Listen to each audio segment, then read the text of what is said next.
Hi, I'm Josiah, And I'm Colin. and this is Worth Watching.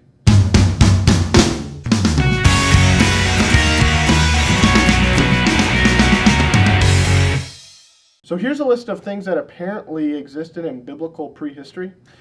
Welding masks, chain link fences, corrugated sheet metal, modern day bear traps. And the rock giants. You can't forget the rock giants. Yep, those two. All right, welcome back to another week of Worth Watching. Today we'll be reviewing Noah.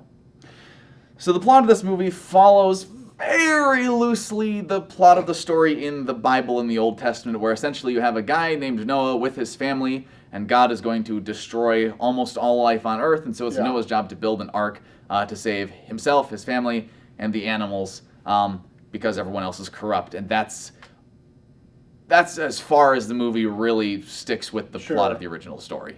And it was terrible. Yeah, the movie was not a good movie by any stretch of the imagination. And not just, you don't have to even know the story in the Bible. No, to the know movie that this just, is not a as good of movie. itself, trying to be a Hollywood movie, it was awful. Yeah, it was paced really badly. Very you long. Didn't care about any of the characters because they were never really developed. You just are thrown into this situation with these people, and they just do things, and you don't actually get to know anything about them. Yep.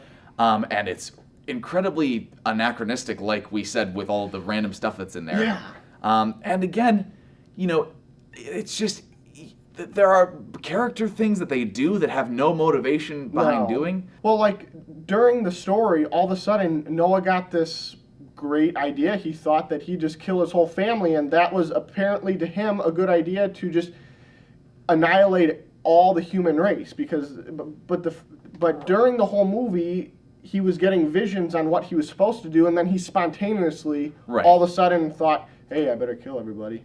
Yeah, and Noah is portrayed in this movie just as a madman. He's completely insane. Yeah. And yet he's still the guy you're supposed to be rooting for. Like, he's not like an anti-hero who's like off to the side. I won't lie, I feel bad, but there was a point in the movie where I was like, is somebody going to kill him? Because he's going way off the deep end. He became a very annoying character who was clearly like this abusive, power-hungry guy who just had no idea what he was supposed to be doing. Yeah. And you're just... I mean, I will say the acting in the film was very good, especially from Emma Watson. Yeah, we did talk about her. Yeah. We had concerns, but actually she was I'm not a huge Emma Watson fan in general because I always just stick her as Hermione.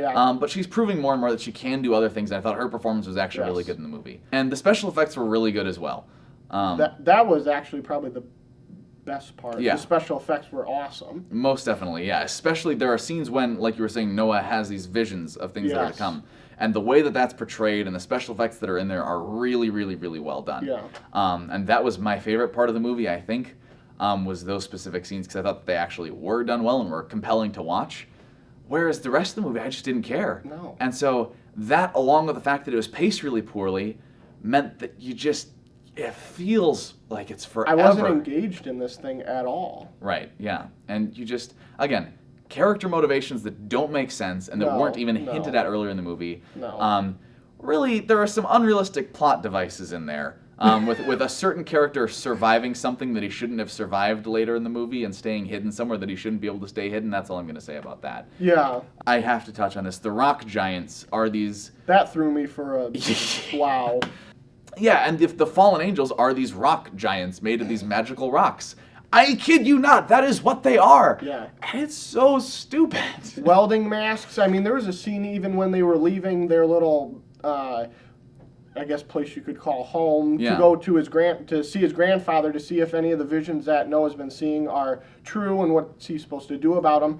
They stumble across this. It looked like a mining operation, but they had pipe work going down into these holes, and they don't have pipe work. It was all late Iron Age technology in this movie that's supposed to be, barely Stone Age. Yes. And like fictional animals that were in there. Like I think what they were going for is to be like, look, it's like prehistory. Here's some old-fashioned new things animals that you didn't know about. Right. But they weren't real animals, and so it was just one of the first animals you saw in the movie was that like lizard dog thing. It had scales it was weird. Yeah. So with all that said, what would you rate this movie on a scale of A through F? I'm probably going to give this too high of a rating, but I really enjoyed the special effects of the movie, and there were some neat things here and there. But with it being as bad as it was, I'm going to have to give it a C. I'm going to give it an F. The first time I've ever done this on the show because I was so the trailer lies to you. It Yeah. portrays a very different movie from what this actually is. And that's, in my opinion, the greatest travesty that a movie can commit is lying to you with its trailer and pitching you a different movie than it actually happens. Counselor! Yeah, exactly. Yes, The Counselor. If you want to see a review on that, that's another example of that. But Yeah. it's not a good movie. I would not recommend it to No. anybody. All right, thanks for watching another episode of Worth Watching. Leave a like if you liked the video, leave a comment on your thoughts of the movie, and subscribe. See you later. Bye.